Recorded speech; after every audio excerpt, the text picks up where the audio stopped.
Let's start with a eulogy. Because, for all intents and purposes, the great American station wagon is dead. That might sound dramatic, but take a moment and think. When was the last time you saw a manufacturer's ad for a brand new American-made station wagon? Not a crossover, not an Avant or a touring model from Europe, but a true American-built wagon. The answer is likely sometime back in the 20th century. The last of the true giants, the Chevrolet Caprice and Buick Roadmaster wagons, rolled off the assembly line in 1996, 2.5 decades ago. It seems there's a collective memory, a shared nostalgia for this vehicle that once defined American family life. A vehicle built not just to move people, but to move families, to haul groceries and camping gear, to serve as a rolling clubhouse for soccer teams, and to be the vessel for countless cross-country adventures. The station wagon isn't just a footnote in automotive history, it was a titan. Don't believe me? Picture this. It's 1976. As the nation celebrates its bicentennial, nearly 1 million brand new station wagons roll onto American driveways. That's almost 10% of every single vehicle sold in the United States that year. To satisfy that hunger, American buyers could choose from 62 different station wagon models. 62. Let that sink in. Today, you'd be hard-pressed to find that many SUV models in total, and we think of this as the age of the SUV. For so many of us, the memory of the wagon is visceral. It's the scent of vinyl seats baking in the summer sun.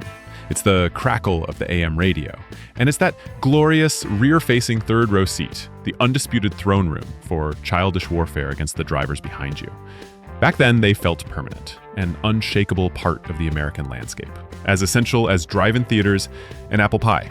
To bowl you over at intermission time with live wire service at our snack. So what happened? How did this automotive empire, with 62 models and 1 million sales a year, collapse into nothing?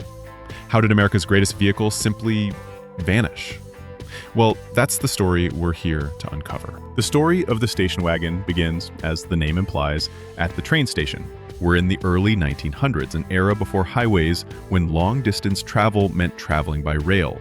When you arrived at your destination with your family and a mountain of luggage, you needed a hack, that's old-timey slang for a taxi, to get you from the station to your final stop. But you didn't just need any hack, you needed one that could serve the depot. These early vehicles were called depot hacks. They were purely functional.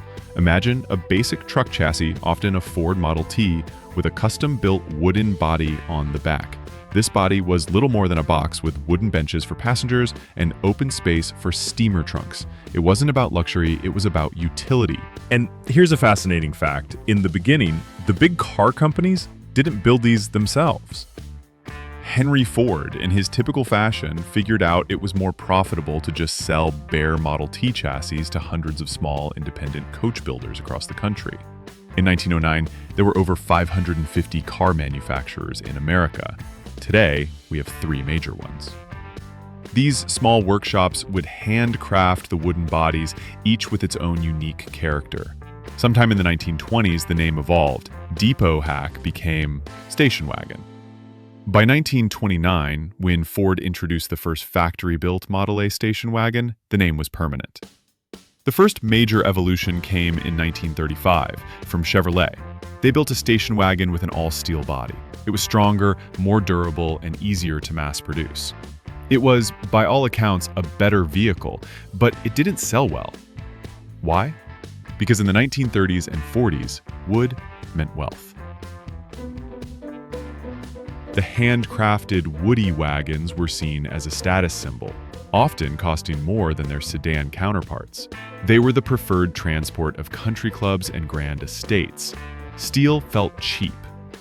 Wood felt prestigious. Ford doubled down on wood.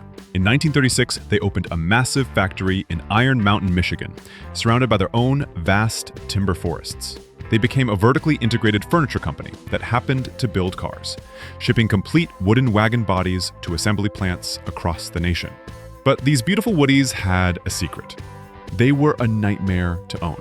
The wood required constant maintenance, varnishing, sanding, sealing to prevent rot and decay. The joints would loosen, the doors would warp. It was like owning a high-maintenance wooden boat, not a car. The real revolution came after World War II. In 1946, a company known for military vehicles changed the game forever. Willys Overland, the creators of the Jeep, introduced the Willys Jeep station wagon. It was the first mass-produced, all-steel station wagon designed for families. And here's the genius part. To appeal to the prestige market, they painted a fake wood grain pattern on the side panels. It gave people the look they wanted without the maintenance they hated. By 1949, when Plymouth launched its stylish all-steel suburban wagon, the fate of the real Woody was sealed. The era of fake wood had begun, a perfect metaphor for the changing face of post-war America. And now we enter the golden age. To understand the station wagon's explosion in popularity, you have to understand the explosion of America itself. World War II was over. The soldiers came home. The economy boomed. And three things happened at once: the baby boom, the creation of the suburbs, and the construction of the interstate highway system. Suddenly, you had millions of young families with more kids, more money, and more places to go than ever before.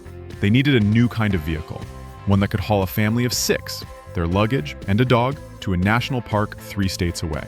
The station wagon was purpose-built for this new American dream. The numbers are staggering.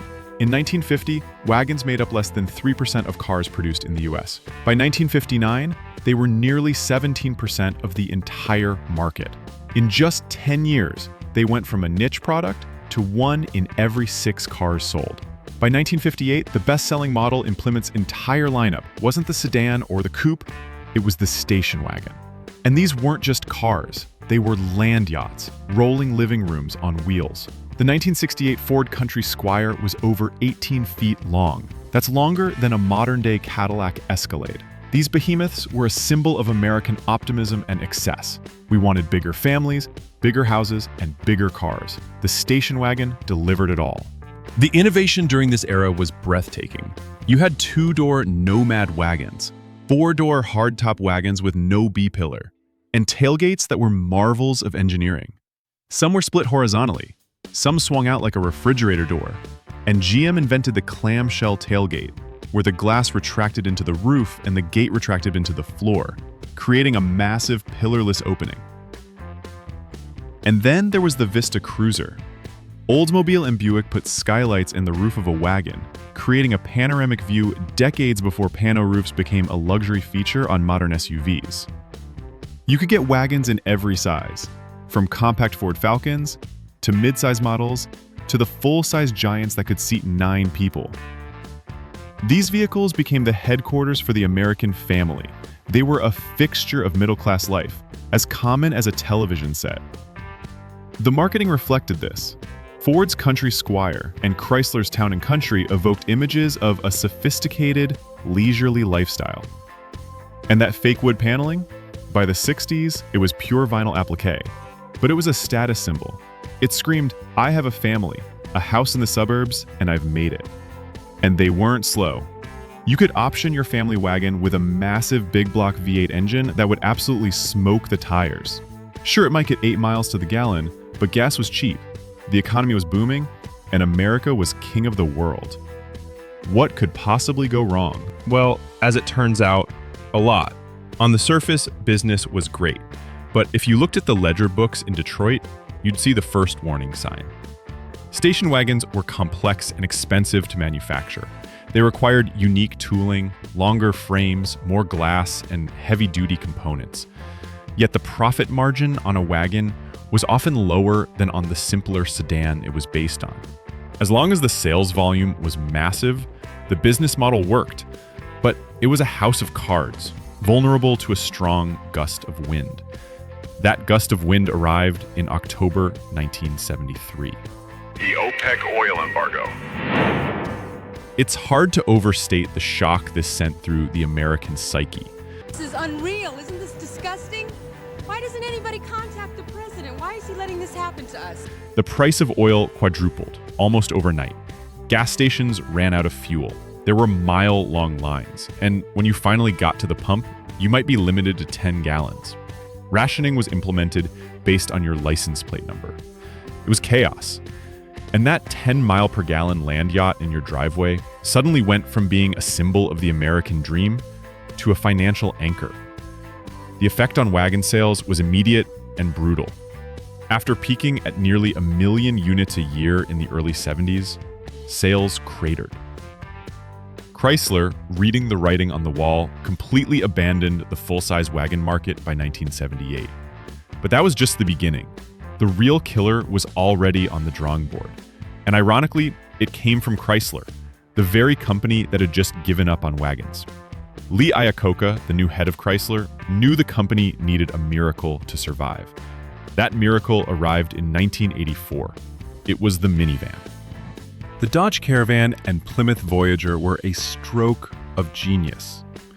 Or would you believe an option for 7? It's the Plymouth Voyager, the magic wagon. They offered more interior space than the biggest station wagon, but in a shorter, more maneuverable package. They had sliding doors, which were a godsend for parents in tight parking lots. They had a higher seating position, which drivers loved. And crucially, they had a different image. By the 1980s, the station wagon had become deeply, terminally uncool. It was the car your parents drove. It represented suburban conformity. The baby boomers, who grew up in the back of a country squire, wanted anything but a country squire. The minivan was new. It was different. It was the anti-wagon. And it was just the first blow. The knockout punch came from Japan, wearing hiking boots. The SUV revolution, led by vehicles like the Jeep Cherokee and Toyota 4Runner, changed everything. These weren't built like the truck-based SUVs of the past. They were more comfortable, more stylish, and marketed as lifestyle vehicles. You weren't just buying a car, you were buying an image of rugged individualism and adventure. By the early 1990s, the station wagon was being attacked on all fronts. Minivans were more practical, SUVs were cooler, and a regulatory loophole made it all worse. The CAFE fuel economy standards were stricter for cars than for light trucks. This meant manufacturers faced less regulatory pressure building a gas-guzzling SUV than they did building a slightly less gas-guzzling station wagon. The profit margins on SUVs were also astronomically higher. If you're a car company, the choice is simple. You build the SUV. The end was swift. The Ford Taurus wagon, gone in 2005. The Focus wagon, 2008. GM's last stand with the Caprice and Roadmaster ended in '96. The American station wagon was dead.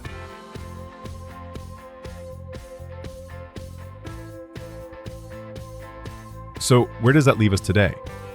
The station wagon isn't completely gone. It's in a sort of cryogenic freeze, kept alive by European doctors. Audi, Volvo, and Mercedes still sell beautiful, high-performance wagons in America, though they call them Avants and all-roads because station wagon is now a cursed phrase.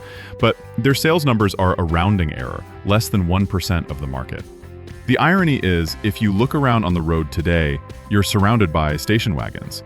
They're just in disguise. What is a modern crossover, like a Honda CR-V or a Toyota RAV4, if not a station wagon that's been lifted a few inches and covered in plastic body cladding? They're built on car platforms, have 5 doors, and are designed for families. Americans are still buying wagons. They just don't know it. Subaru figured this out with the Outback back in the 90s, marketing a lifted wagon as something new and adventurous. It remains one of their best-selling models. There have been attempts at a revival. The gorgeous Cadillac CTS Sport Wagon was a critical darling and a commercial failure. The Buick Regal Tour X, a fantastic car, lasted just 2 years before being canceled. Americans had their chance, and they said, no thanks, I'll take the taller, thirstier version of the same car.